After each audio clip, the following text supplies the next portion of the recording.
and let us all do we can to build a better future. What's going on with Biden? I mean, seriously, at this point, I have to wonder if he truly is trying to lose. And a friend of the show did bring this up. Like, yeah, I think he's trying to lose on purpose. Now, maybe Biden is just tired of being told what to do. Maybe he's purposely making these gaffes so that, he just can step aside, because who knows how stressful the job is, especially for an 81-year-old man to be the leader of a superpower like the United States.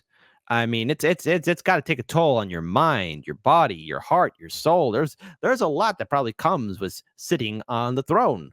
It's easy to dream of being the big boss. It's another thing altogether to actually be that. But when I hear the president of these United States raises the possibility of American troops fighting Russian troops, I have to wonder, are they purposely trying to put us in the Fallout timeline or the Red Alert timeline? Shout out to the real ones if you know what games I'm referencing, right? Because let me just tell you something. The reality of Russia and America fighting, it will inevitably lead to the nukes being launched. And there will not be a point of reconstruction. Once those nukes are launched, that's it for human civilization.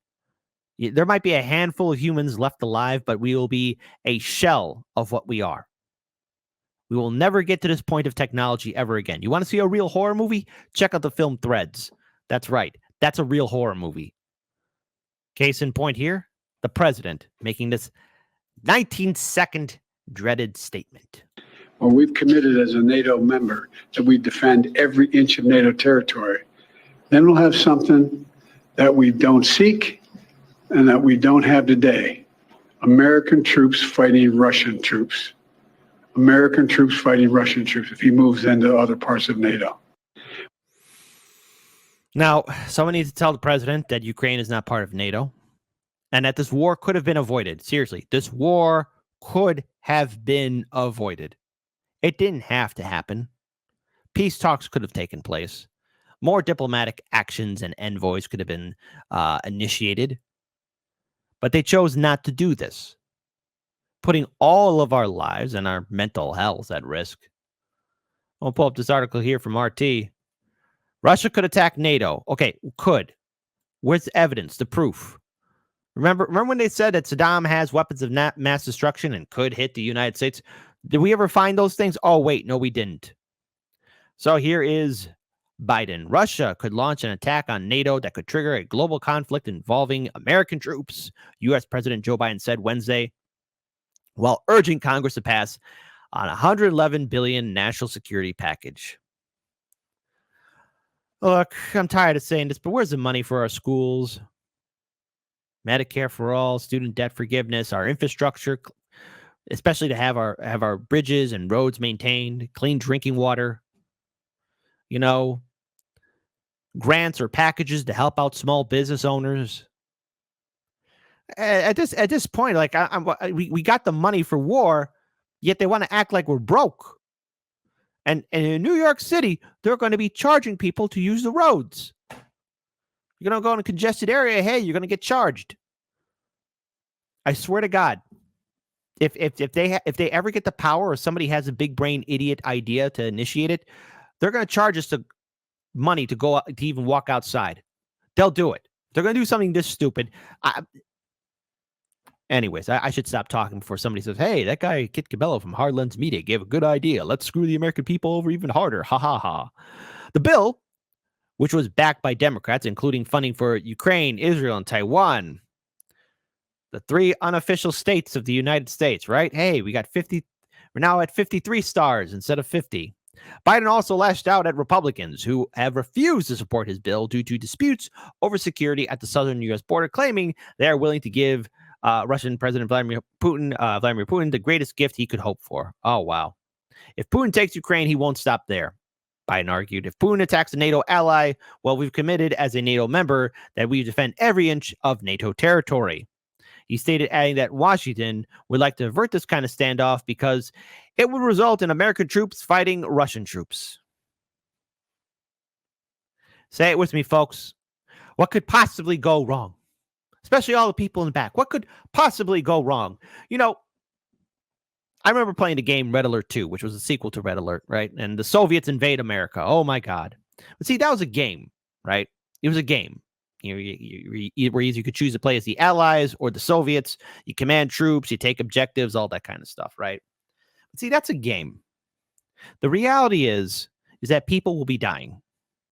And it's going to escalate further and further. And all this could have been stopped a year ago. But yet, because we have Trump derangement syndrome, because we have the aftermath of the Russian conspiracy theory of Russiagate and so much more, you have the media, you have our politicians, you have these people who are pundits and positions of power who start pushing for unending, unreasonable war. And now we're stuck here. And the more we allow ourselves to be ruled over by these psychopaths, and they are, they will sacrifice us on that altar just to earn more profit. Before the war started between Russia and Ukraine, before the first tank crossed the border, you know, our politicians were made aware of what was happening. Now, do you think they called for an emergency session to call for a diplomatic peace talk? No. They called up their brokers and people handled their financial accounts, and they made a killing in 2022, no pun intended, in earning more profits. However, Republicans remain unconvinced by the president's plea, blocking the spending package in the Senate. With the final vote of 49 in favor and 59 against, the measure was opposed by all GOP lawmakers, as well as independent Senator Bernie Sanders, who normally votes with Democrats. Hey, Bernie, all right, finally. But this time expressed concerns about Israel's military strategy in the conflict with Hamas. Democrat Senate Majority Leader Chucky Boy Schumer also voted no. Hey, wow, Chucky Boy. That's a rarity. In order to have a chance to reintroduce the package later. Moscow's ambassador to Washington, Anatoly Antovy, commenting on Biden's remarks about a political clash between Russia and NATO, suggested such boogeyman stories are fabricated in order to justify to taxpayers and sober-minded political forces the huge expenses for containing the Russian Federation. Washington speculations about a potential standoff show that the U.S. authorities have finally lost touch with reality. This kind of provocative rhetoric is unacceptable for a responsible nuclear state. Say it with me, folks. What could go wrong? But hey, here's people part of the Biden-Harris administration talking about this. Listen to this. And so we can't support Ukraine. Their chief advisor yesterday said they're likely to lose this war if they lose U.S. support. And Putin gets all of Ukraine, then what? Then where does he go? Because right then, he's up against the eastern flank of NATO. And if you think the cost of supporting Ukraine is high now, just imagine how much higher it's going to be, not just in national treasure, but in American blood, if he starts going after one of our NATO allies. Because as the president also said, we take our Article 5 commitments very seriously. So unending war. War. And how's that working out for Biden? I want to play this video. Shout out to Compton J from Revolutionary Blackout Network. A new CNN approval poll about Biden and where he stands with the polling numbers. Brace yourself, folks. It's not good for Biden. And yes, there is a lot of breaking news. Right now, we have a brand new CNN poll about President Biden and his approval rating. It is not very good. It's actually a new low. I want to talk about this and more from our new poll with who else? David Chalian. What does it tell us? Well, as you noted, if you take a look at Biden's approval here, Dana, in our brand new CNN poll conducted by SSRS, he's at 37% approval, 63% disapproval as he's about to turn the corner into his reelection year. And look at this number over time. You noted it's a numeric low, but he's been hanging out down here for some time. Look here, he starts going down after the Afghanistan withdrawal. Ugh, not good. That's an oof. That really took a hit in his numbers in 2021. There was this uptick here in his approval around the time of the 2022 midterms last year where Democrats performed better. But basically this entire year has been a downward slide now to this new numeric low of 37%. And how does this kind of compare to others who have served in the White House? Take a look at his modern era. So there's old George Bush Sr., Ronnie Boy Reagan, George Bush Jr., Bill Clinton, Obama, Trump, and even Carter looking at these numbers, Biden, my God. Not only is Trump beating you in regards to approval ratings, but even Jimmy Carter. See, he's not much of a loser after all. He's still got a lot of fight left in him. But Biden's dead last. Dead last. Vote blue no matter who. This was your dog, Bernie Sanders. AOC. You endorsed this guy. Way early on, you endorsed him. You put your whole force behind him. How's that working out for you two? Predecessors. This was their approval rating at this point in their presidency, heading into their re-election year. And just note here, he's at the bottom of this list at 37%. Take a look here, Dana, at these three that are at the bottom here. What do they all have in common? They didn't win their re-election race. And so this is a real warning sign for Joe Biden. And Joe Biden's not going to make it. Now, if he still remains the nominee, that's fine, whatever. But it's going to be the world's most one-sided fist fight. And it is inexcusable for Trump not to use all his political ammunition against Biden, because Biden's words will come back to haunt him, especially about American troops fighting Russian troops. I know. It's getting crazier, folks. take a look here at some of the demographic groups. 72% approval among Democrats. If you're below 80% usually of your own party, that's a warning sign. 36% approval among independents. Does not have majority approval among African Americans, nor does he with Latinos. 34% approval among young voters. That's a big warning. He's losing young people. He's losing voters. He's losing everyone. This is what we said was going to happen if the Democrats weren't going to follow through with their promises in 2020. And yet, I know I was vilified. I'm pretty sure all of you were bullied watching this. You were vilified or being told to shut up. No, hey, guess what? All your critics, all of our critics can eat crow. Too bad, so sad. Biden's a failure. And this was going to happen. And I saw the writing on the wall, and everyone chose to ignore it. Well, not everyone. All of you saw it. The people in power and all those who kept on drinking the vote blue no matter who Kool-Aid couldn't see it.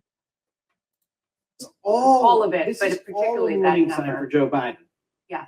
And the issue that everybody says that they are going to vote on, we'll see if that happens, because it wasn't maybe so much in the midterms, but it is a very important one. That, of course, is the economy. That's right. And we asked an open-ended question. What is the most important issue for Americans? And overwhelmingly, respondents in the poll say it's the economy, 42%. 12% say immigration, 10% foreign policy. Look at that number. 42% the economy. I've been very consistent about this on the show, and I said that was going to be the number one issue. The economy. Now, corporate media is going to deflect CNN, MSNBC. They're going to try to do everything they can to get rid of that number because that's going to be the number one issue. Inflation is impacting all of our lives. All right. We hear the same story about Americans struggling to make ends meet, protecting their homes, or at least still having an apartment to rent out of. Small business owners struggling to make ends meet, working 2 or 3 jobs just to pay the bills, and it's still not doing it. It's not cutting the mustard anymore now, is it? The economy. But yet Janet Yellen says, hey, the United States can afford 2 wars. This is happening under a Democratic administration. The economy is the number one issue. It always will be. And this is my advice to the independent candidates and third-party candidates. You might want to double and triple your efforts, especially coming up with strong economic plans so that people will take your candidacy seriously, because the Democrats, what ground do they have left to stand on? They've got nothing working for them. Policy, partisanship, and divisions in the country, 6% say guns and crime. So on issue number one of the economy, it's a pretty poor outlook from the American people. Only 29% assess current economic conditions as good. 71% say they are poor. I'll note that's a slight uptick from what we've seen before, but still, it's in the cellar in terms of positive overall impressions of the economy. And his approval rating, the president's approval rating on the economy, Dana, is even worse than his overall approval rating. It's only at 33%, 67% disapprove. You are right. We saw on issues like abortion rights or voting rights and election integrity, Democrats have an advantage on those issues. No, they don't. Listen, Roe v. Wade died under a Democratic administration, and the Democrats have had decades, years, to do the right thing to codify Roe v. Wade, and they chose not to. They could have, but they didn't. They didn't do a damn thing because they profited off of the fear porn, the fear tactics of making people donate their money so they could vote Democrats, so the Democrats could say, oh, geez, it's just too complicated. We got to wait till the next election year so we have more Democrats in office. Democrats have nothing working for them, period. And they did turn out on those issues last year. So that is a good note. But I would just note on what voters say right now is the most important issue. He's got real trouble. He has real trouble, even in his own administration. 40 plus White House interns demanding ceasefire. The president's very bad week just got worse. 40 White House interns signed this letter to the president. I'm quoting now. We heed the voices of the American people and call on the administration to demand a permanent ceasefire. We will never forget how the pleas of the American people have been heard and, thus far, ignored. That is a revolt from within the White House. He can't control anything. He can't control anything. Biden doesn't have anything. I bet he's trying to lose on purpose at this point. If I was Biden, just don't do it, because here's a new Trump ad that just dropped.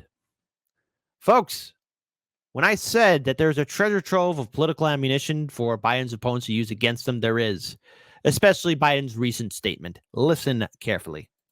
Weak leaders talk about the possibility of war. American troops fighting Russian troops. Those words right there. War American troops fighting Russian troops. because they are weak and insecure. It's time for a strong America. It's time to make America great again. So this American troops fighting Russian troops. never happens. All right, Trump. Jesus Christ. You're trying to make this into a Michael Bay movie or something? Come on. But look, just going over this, right? Biden's statement, American troops fighting Russian troops, him stumbling on the stairs, him looking confused and unsure of himself in Lahaina, Hawaii. There's so much stuff that could be used against Biden Democrats. I don't think you realize what you stepped in, but that's okay. That's okay, because guess what? I was proven correct. My colleague Daniel was proven correct. RBN, Revolutionary Blackout Network, was proven correct. Jimmy Dore was proven correct. Due Dissidence was proven correct. Everyone across the political spectrum who were showing doubts about Biden and the Democrats were proven correct. And I'm going to include all of you. That's right, you listening at home. You were proven correct. Do we feel confident with this old man being our president? Absolutely not. Now, I'm not a fan of Trump. I'm not voting Republican, and I sure as hell am not voting Democrat. But Democrats, what do you have to offer except for we have to be afraid of Trump, the boogeyman, woogie, boogie, boogie. I'm tired of being afraid. I got enough problems as it is. I'm pretty sure all of you have enough problems as it is. You did this to yourselves, Democrats, and all what I can do is laugh at you as you struggle, as you try and fight out of that little wet paper bag that you put yourselves into. It's your fault. You did this. And when you have the president of the United States now saying, oh, there could be a possibility of American troops fighting Russian troops, well, great. Guess what? Do I have to look forward to one day I'm minding my own business, trying to put gas in my car or trying to get something to eat or buy groceries or pick up medicine? And I notice I see a little missile in the background going and mushroom clouds in the sky. And I guess that's it. Hey, we all had a good run. Listen, take good care of yourselves, folks, and don't let any of these jagoffs bully you in regards to how you want to vote in 2024, because the Democrats, they can't offer you anything. except for more fear and your dog, Biden. That's your main dog. That's your guy that you want to rely on. Good luck. He doesn't know where he's at.